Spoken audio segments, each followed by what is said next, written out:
तहरीक इंसाफ के रहनुमा और वज़ीर मुमलिकत अली मोहम्मद खान से, जबकि नून रहनुमा जनाब मोहम्मद ज़ुबैर साहब भी हमारे साथ मौजूद है। ज़ुबैर साहब शुक्रिया आपका, मैं आगाज़ आपसे करूँगा। सर ये आप मुझे बताइए करेंगे क्या? क्या खाली एहतजाज करने से, जलसे जुलूस करने से आप हुकूमत को घर भेजेंगे? अच्छा, एक कन्फ्यूजन ये भी है कि आप हुकूमत को घर भेजेंगे भी या नहीं, क्योंकि इससे पहले आपकी पार्टी की जो लीडर है मरियम साहबा वो कह चुकी हैं कि आप चाहते हैं कि हुकूमत रहे, अपने आप को एक्सपोज करे। तो सर लायामल है क्या आपका? असल हदफ तो है ही कि इस हुकूमत को जितनी जल्दी घर भेजें उतना ज़्यादा अच्छा होगा। घर भेजने का मतलब ये नहीं है कि ज़बरदस्ती कोई हम फोर्सफुली उनको हटाने की कोशिश कर रहे हैं, लेकिन इतना प्रेशर डालें कि हुकूमत खुद फैसला कर ले कि ज़्यादा बेहतर यही हो कि वो अर्ली इलेक्शंस कॉल कर लें इमरान खान साहब। अब वो करते हैं या नहीं करते ये और बात है, लेकिन जो हमने जो इशू इस वक्त उठाया है वो पाकिस्तानी अवाम के लिए बहुत ज़्यादा इम्पॉर्टेंट है। और महंगाई से तमाम लोग 22 करोड़ अवाम अफेक्ट होते हैं और ज़्यादातर 22 करोड़ में मुतवस्सित तबके के लोग हैं, गरीब लोग हैं। तो उनके लिए एक तरफ तो इनकम उनकी कम हो रही है पिछले 3-3.25 साल में, और दूसरी तरफ महंगाई बढ़ती चली जा रही है। तो यानी कि बेसिकली एक नॉर्मल ज़िंदगी गुजारना, बेसिक चीज़ों के लिए, 2 वक्त की रोटी के लिए, वो अगर जब मुश्किल हो जाए तो ऑपोजिशन पर भी कुछ फराइज होते हैं और वो उसमें से एक सबसे ज्यादा देखिए ऑपोजिशन अगर एहतजाज करेगी तो कौन करेगा, इसमें तो कोई शक ही नहीं है सर। लेकिन सर सवाल यहाँ पे ये है कि अगर ये नियत है कि जी हम प्रेशर बिल्ड करेंगे जिससे हुकूमत डेफिनेटली उस पर प्रेशर माउंट होगा, वो चली जाएगी। सर तारीख का मैं समझता हूँ कि शायद वो जो भुट्टो साहब पे प्रेशर आया था उसके बाद सबसे बड़ा प्रेशर आप पे आया था, ये जो धरने दिए गए थे इस्लामाबाद में। अच्छा, वो प्रेशर सिर्फ ऑपोजिशन का नहीं था, वो प्रेशर उन हल्कों का भी था जो प्रेशर डालने जानते हैं, वो हर तरफ से आपको प्रेशर था, उसके बावजूद आपसे इस्तीफा नहीं ले सके वो। तो सर आपको कैसे इस बात का इतना यकीन है कि आप प्रेशर डालेंगे और आप इस्तीफा ले लेंगे इमरान खान साहब से? एक तो देखे ना, उसमें जो सबसे बहुत बुनियादी फ़र्क था, एक तो हमें आए हुए 1.25 साल भी नहीं हुआ था, और दूसरी बात ये थी कि कोई पाकिस्तान में बुनियादी कोई मसला नहीं था। मईशत का मसला नहीं था, महंगाई का मसला नहीं था, बेरोज़गारी का मसला नहीं था, गुर्बत का मसला नहीं था, कोई वेजेस का मसला नहीं था। आपको याद होगा अगर आप वापस आके देख लें कि इमरान खान साहब ओवरऑल वो करप्शन की बातें क्यों करते थे? करप्शन की बातें इसलिए करते थे, और वो भी उस हुकूमत, उस 1.25 साल के दौरान उन्होंने कोई करप्शन का किस्सा नहीं सुनाया था, कोई चीज़ ऐसी नहीं बताई थी। वो पाकिस्तान के उन मसाइल का जिक्र कर रहे थे जो पाकिस्तान के मसाइल अरसे दराज से हैं, जो जनरल परवेज मुशर्रफ की हुकूमत में भी थे, कि यानी कि इतने ज़्यादा बच्चे जो हैं वो करोड़ों बच्चे स्कूल गोइंग हैं जो स्कूल नहीं जा सकते, पानी साफ पानी नहीं मिलता लोगों को, या बुनियादी सहूलतें नहीं है अवाम के पास। वो बिल्कुल सही बात है, लेकिन इसमें हमारा क्या कसूर था? 14 साल के बाद हम हुकूमत में आए थे और 14 साल के बाद हमें 1 साल हुआ था और हमने बुनियादी चीज़ें करना शुरू कर दी थी। मिसाल के तौर पर LNG टर्मिनल जो पहला बना था, जिस पर इतने केस भी बनाए, वो 11 महीने में हमने मुकम्मल भी कर दिया था, और जितने प्रोजेक्ट्स थे बिजली के हवाले से उसका आगाज़ हो गया था। कराची में दहशतगर्दी के हवाले से ऑपरेशन का आगाज़ हो गया था 3 महीने के अंदर अंदर। तो वो कोई पिन पॉइंट करने के लिए तो इमरान खान के पास कुछ भी नहीं था एज सच, सिवाय इसके कि जी इन्होंने बाहर मनी लॉन्ड्रिंग कर ली है, टैक्स एवेजन किया, जनरल ऐसी इल्जामात जिसको आप कहते हैं। एक और नुक्ता भी है सर, जहां पे आपकी पहली वाली बात पे मैं आता हूं सर, आप जो कि मरियम साहबा के तर्जुमान भी हैं सर। अच्छा सर, मरियम साहबा के अपने अल्फाज हैं, आप कहेंगे मैं सुनवा भी दूंगा कि हम नहीं चाहते ये हुकूमत जो है वो गिरे, बल्कि अगर ये गिरने लगेगी तो हम अपने 4 बंदे खड़े करके उसको सहारा देंगे, क्योंकि आपकी शायद स्ट्रेटजी उस वक्त ये थी कि आप चाहते थे कि एक्सपोज हो, गवर्नमेंट की इनकॉम्पिटेंसी जो है वो एक्सपोज हो। तो सर अभी आप कह रहे हैं कि आपका हदफ तो ये है कि आप गिराना चाहते हैं, आप कंफ्यूजन का शिकार है आपका कारकुन भी कि आप चाहते क्या है? आप इसको मजीद एक्सपोज करना चाहते हैं 5 साल पूरे करने देके, या आप वाकई घर भेजना चाहते हैं? क्योंकि पीपल्स पार्टी कहती है सर, जो पीडीएम में आपका हिस्सा थी, कि हुकूमत को सस्टेन करने में जो सहूलतकार है वो आप है। अच्छा, वो पीपल्स पार्टी के तो मैं जवाब अलग से देता हूँ कि पहली बात ये बिल्कुल वाकई एक कन्फ्यूजन है कि इतना क्या अरसा गुजर गया है कि ये इनके पास कोई बहाना नहीं बचेगा। 3.25 साल बहुत होते हैं किसी भी हुकूमत के लिए टू शो कि जी वो परफॉर्म कर सकती है या नहीं कर सकती है। आपको पता है अमेरिका में फॉर एग्जांपल कांग्रेशनल टर्म 4 साल होती है, प्रेसिडेंट की टर्म 4 साल होती है, यानी कि मतलब ये है कि 4 साल में वो समझते हैं कि इनफ टाइम है जिसमें डिलीवरी हो सकती है, कोई भी हुकूमत, कोई भी प्रेसिडेंट प्रेसिडेंट आए, कोई भी असेंबली में लोग आए, वहाँ की कांग्रेस में आए, हमारे यहाँ 5 साल है।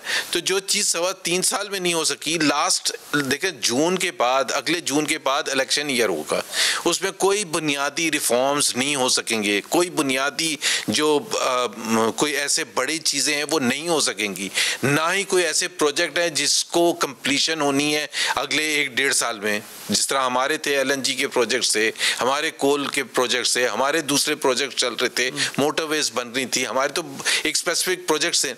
तो वो बिल्कुल अब 3.25 साल के बाद तो ये कहा जा सकता है कि ये हुकूमत इतनी निकम्मी है कि ये अब कोई इससे उम्मीद नहीं लगानी चाहिए और ये बुरे तरीके से नाकाम हो चुकी है। तो इस वक्त अगर चली जाए तो ठीक है, चली जाए।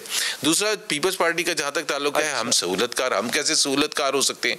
सबसे ज़्यादा कुर्बानियाँ हमने दी हैं, प्राइम मिनिस्टर हमारा डिस्क्वालीफाई हो गया, हुकूमत हमारी थी, हमारे खिलाफ तोपें चल रही थी, हमारे लोगों को अंदर बंद किया गया, हमारे लोगों पर केसेस बनाए गए हैं, मरियम नवाज शरीफ किसी को नहीं छोड़ा गया, तज़हीक की गई, मीडिया ट्रायल किया गया है, पनामा के नाम पर पता नहीं क्या कुछ कर दिया गया, डॉन लीग्स के नाम पर क्या कुछ किया गया है। तो हमने तो सबसे ज़्यादा कुर्बानियाँ दी हैं, हमें दीवार के साथ नहीं लगाया, दीवार के साथ चुनवा दिया गया है। और फिर भी हमें अगर ये कहा जाए कि हम सहूलतकार हैं, अच्छा, वो पंजाब असेंबली का रेफरेंस देते हैं, पंजाब असेंबली के रीजंस डिफरेंट थे जिसकी वजह से हमने उनके साथ नहीं दिया था। वो एक बड़ी बहस है। वो मुसद्दिक मलिक साहब ने मेरे प्रोग्राम में आके कहा था सर 1-2 दिन पहले कि जी हमारी उनसे जब बात हुई तो उन्होंने कहा कि जी हमने कहा कि आए पहले वफाक से घर भेजते हैं, उन्होंने कहा नहीं जी पहले शर्त यह है कि पहले पंजाब से घर भेजें। वो मसला वही था, bird was in hand but it was they were looking for the two in the bushes. लेकिन सर आगे बढ़ते हैं, आप मुझे बताएं सर हिकमत अमली क्या। अब चले मुझे एक चीज़ वाज़ेह हो चुकी है, मैं मरियम साहिबा के पुराने बयान को अब पसे पुश डाल चुका हूँ, आपका बयान पॉलिसी बयान होगा डेफिनेटली। आप कह रहे हैं हमने घर भेजना है। सर अभी भी वक्त है आपके पास पीपल्स पार्टी को साथ मिला के आप वही हिकमत अमली जो पहले आप पीछे छोड़ के आए थे, वफाक में भी आप कर सकते हैं अपसेट कोई ना कोई, पंजाब में तो बड़े आराम से कर सकते हैं, तो सर इसकी तरफ क्यों नहीं जाते आप? अब एक तो मैं बता दूं कि हम इन हाउस चेंज के बिल्कुल फेवर में नहीं है, क्योंकि लास्ट 1-8 साल के लिए इन हाउस चेंज करके हम क्या कर लेंगे, क्या हासिल कर लेंगे? सो इन हाउस चेंज तो हमारा मकसद है ही नहीं, ना ही पंजाब में ना ही सेंटर में। अगर होता तो हम आज से 1 साल पहले बना था। जी क्या ये फिर कंफ्यूजन हो गया सर। अभी आपने फरमाया कि हम इन्हें घर भेजना चाहते हैं, अभी आप और घर भेजेंगे आप इनको किसी गैर पार्लिमानी तरीके से। मैंने अब पार्लिमानी तरीका ये है कि आप इन हाउस लेकर आए, सर फिर ये कंफ्यूजन है सर। नहीं, फर्क नहीं, कोई कंफ्यूजन नहीं है, आप कंफ्यूज हैं। मैंने ये कहा था कि घर भेजने का मतलब ये है, और शायद मैंने इस्तेमाल किए थे अल्फाज कि हम इतना प्रेशर डालें कि इमरान खान साहब खुद एग्री हो जाएं डिसॉल्व करने का असेंबलीज को and call for early election, जो पार्लियामेंट्री डेमोक्रेसी में बिल्कुल एक एक्सेप्टेबल चीज होती है, वो हम बात कर रहे हैं। In house change is a different thing. In house change का मतलब ये है कि 2023 तक अगर इन हाउस चेंज हो भी जाता है तो 2023 में जाके इलेक्शन होंगे, तो वो अब कौन लीड करेगा? क्या इमरान खान को हटा के हम कोई पीटीआई का ही कोई प्राइम मिनिस्टर? अच्छा ठीक है, आपका पॉइंट आ गया सर, बहुत बहुत शुक्रिया, आपने वक्त दिया। हमारे साथ मौजूद है अली मोहम्मद खान साहब, वज़ीर मुमलिकत। सर अली मोहम्मद साहब, मैं इस सवाल पे तो आता हूं जो अपोजिशन ने कहा है, मुझे ये बताइएगा ये टारगेटेड सब्सिडी आप देने जा रहे हैं, अली साहब हालात जब अच्छे थे, और मैं एक बात बता दूं सर, आपको पता ही होगा कि इन्फ्लेशन यानी महंगाई, रुपए की गिरावट, ये कोविड आने से पहले आपके दौर में शुरू हो चुकी हुई थी, तो उस वक्त भी आप रुपए को गिरा रहे थे, मुसलसल महंगाई बढ़ा रहे थे, जब अपोजिशन ने एहतजाज शुरू नहीं किया था, जब इदारों के साथ मामलात आपके ठीक थे, बिगड़े नहीं थे। तो अब जब सब कुछ हो गया है, अपोजिशन सड़कों पे आने वाली है, मामलात आपके अच्छे हैं नहीं, आवाम घबरा चुकी है, तो अब आप परफॉर्म कैसे करेंगे? वक्त तो बहुत कम रह गया आपके पास। बिस्मिल्लाहिर्रहमानिर्रहीम, अल्लाहुम्मा सल्ली व सल्लिम मुबारक अला सय्यिदिना मोहम्मद। बहुत शुक्रिया अली भाई। देखें, हुकूमत में जब आप होते हैं तो मामलात हर वक्त ना अच्छे रहते हैं और हर वक्त ना बुरे रहते हैं। हम जब से हुकूमत में आए हैं दोनों तरह के हालात हमने देखे हैं। जब पोस्ट कोविड इकनॉमिक ग्रोथ 4 को टच कर रही थी, बजट के दिनों की मैं बात कर रहा हूँ, तो खान साहब हमें हमेशा ये बात करते थे कि जो इस वक्त आपका हाई चल रहा है इसमें आगे मुश्किलात भी आ सकती हैं, तो आप कंप्लेसेंट ना हो, और वही हुआ। महंगाई का इशू है, उसको उसको तो इंशाल्लाह एड्रेस किया जा रहा है, कर लिया जाएगा जल्द या बदेर। और मैं कोई बहुत बड़ी होप नहीं देना चाहता कि हफ्ते या 2 हफ्ते में सारा हल हो जाएगा, ऐसा नहीं है, लेकिन उसके लिए कोशिश की जा रही है। इंसान कोशिश ही कर सकता है, बाकी नतीजा अल्लाह पाक देता है, क्योंकि मुल्क से बाहर जो प्राइसेस का इशू है वो तो हमारे कंट्रोल में नहीं है, लेकिन मुल्क के अंदर गवर्नेंस के जरिए, बेहतर मेजर्स के जरिए, टारगेटेड सब्सिडीज के जरिए हम थोड़ी बहुत बेहतरी इसमें ला सकते हैं और बतदरीज इसमें कमी इंशाल्लाह अल्लाह करेगा वो हो जाएगी। आपने अपोजिशन की बात की और इदारों की बात की, पहले इदारे की बात कर लेते हैं। कोई आपस में मिसकम्युनिकेशन नहीं है, बाद इशूज़ में देर सवेर हो जाती है। मैं समझता हूँ एक पेज पे हैं वज़ीर आज़म साहब भी और उनके मातहत इदारे भी, चाहे वो हमारे सिपहसालार हों या हमारे हसास इदारे के DG साहब हों। तो अभी हाल ही में उनकी मीटिंग भी हुई, कोई इशू ऐसा नहीं है। मेरे ख्याल में जल्द ही ये जो है इसका एक सॉर्ट आउट हो जाएगा, एंड तक चली जाएगी बात बेहतर तरीके से। तो ये तो एक बात होगी। जहाँ तक अपोजिशन की बात है, अपोजिशन अगर एक मुश्किल सूरत हाल में ना निकले तो जी आप बात कर लें।